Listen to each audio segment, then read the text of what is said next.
I'm not gonna lie, I'm a little concerned that this may be the end of the fight. I'm just throwing it out there because the ending of this chapter is exactly like the ending of Naruto vs Sasuke Part 1, with the flashing and the blank screen and them floating in midair. That's the way that the fight ended in Part 1. You know, with Chidori versus Rasengan. In this case, it's Susanoo using Chidori and Naruto's Bijou Bomb, and then that was it. However, I think this is just the beginning of the fight.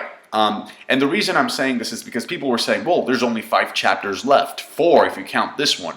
How is Kishimoto going to tie everything up in these 5 chapters? Obviously, this action will be extended in the anime, because to be quite honest, a lot of these panels are just a bunch of fucking explosions. There's 2 main reasons why I think this is just the beginning of the fight. Number 1, they've been fighting in the upper level of the valley. And then the statues are here, the waterfall flows downward, and then there's like a channel that extends.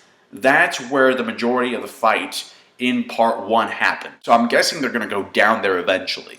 I just realized I said the waterfall flows downward, which is kind of like saying get on your 2-wheeled bicycle. I'm guessing that the sage is now the owner of Naruto and Sasuke's souls, because it's like the amount of chakra that senile old man gave these two is enormous. Did you see the Kyuubi perfect Susanoo fist bump? It's actually a punch, but you see a tsunami behind them, like, you know, Little Mermaid, Sebastian, fucking Jaws coming out of that shit. Sasuke said that Naruto was holding back, so if this keeps escalating, the name of this place is going to have to be changed from the Valley of the End to there used to be a valley here. Now there's this part where Sasuke uses fire style and Naruto blocks it with a Bijou hand, and then Sasuke appears behind Naruto and he's like, shit, how did he get behind Naruto? Because usually Kishimoto, whenever he has Sasuke use the Sharingan switching technique, he's very careful about showing us, the readers,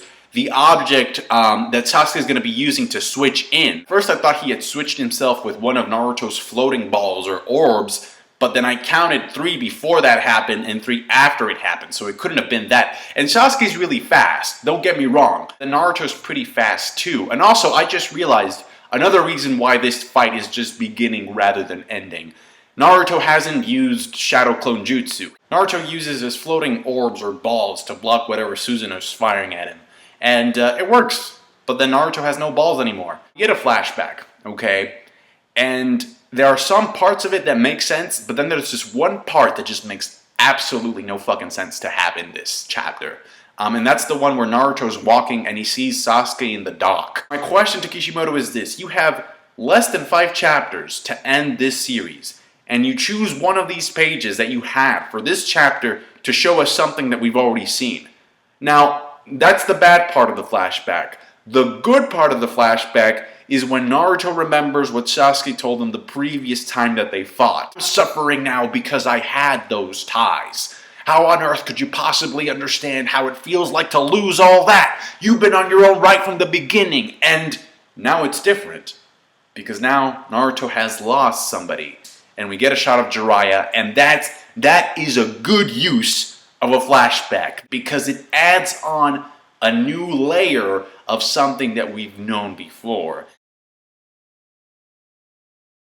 After the Susanoo, Chidori, and Naruto Bijou Bomb with Kurama, we get the same type of sphere that expanded, like I said, at the end of the fight in Part 1. Now, I hope people understand that both of these guys are wrong, okay? I kind of said it in the previous review, but yeah, I don't think anybody is out there like rooting for Sasuke, go Sasuke, or go Naruto. In Part 1, you could root for Naruto. Why? Because there was a genuine, righteous, and you know, it felt like Naruto was the one trying to do good for his friend. In this case, a lot of things have changed now, and it's like Naruto, you can see he's really stubborn, and he's incredibly idealistic. Those are good traits to have, but when you're aspiring to become a leader, you can't let those personality traits cloud your judgment. If you apply that logic, as long as Naruto thinks I'm cool, as long as I'm Naruto's friend, I can get away with murder. Sasuke is wrong too, because he says fuck cooperation and fuck everybody else but me.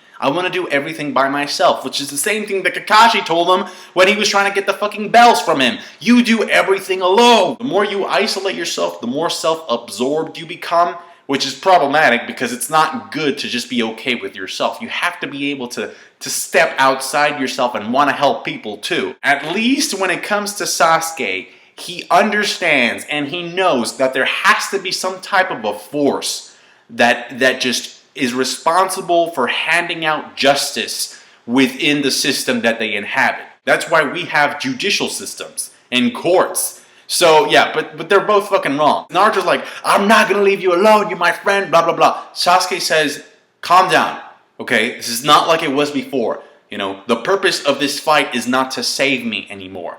The purpose of this fight is to define what the fuck is gonna happen to the shinobi world, okay? This is why I like Sasuke, because he says, I know where you're coming from, and you know where I'm coming from. And I think that in order to have some type of bipartisan dialogue, the first thing that you have to admit is that the other person is not as wrong and is not as shitty as you normally would want to make them out to be. So I absolutely like the fact that it's Sasuke who's opening up this dialogue to try and challenge Naruto from thinking the way that he's been thinking throughout pretty much the entire series. Thought it was a good chapter. Now before I go, Nanel-chan or Nanil-chan on Tumblr sent me another link.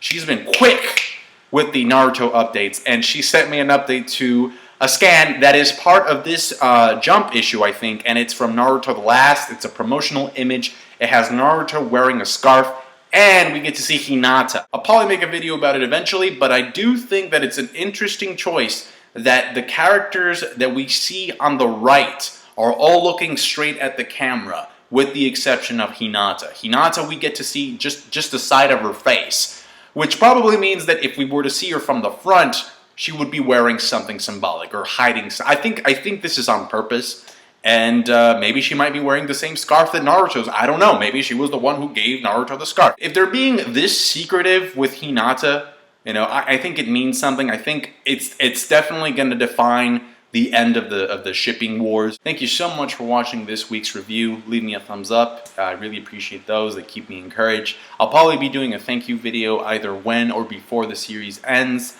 So subscribe to my channel if you've barely discovered me. I would appreciate that as well. Comment, tell me your thoughts about the chapter down below. And we get a color page in this chapter, right? And we have like Naruto and Sasuke's face, and they look very Asian, which, you know, that's fine. They look Asian, but there is an announcement that says that Naruto's going to end in 5 weeks. We already knew that. But my question is, does it mean like 5 weeks, like counting this chapter, or 5 weeks after this chapter? Because I've always had the question, ever since the announcement came up, I always had the question of, is this going to end in chapter 699 or 700? I think it would be more fitting to end with chapter 700 just because of Team 7, Sawyer's 7 Mage, I'm just kidding, and Kakashi being the 7th Hokage. I don't know. Naruto should be the 7th Hokage, but according to Obito, Kakashi comes first. So thanks again. Catch you guys later.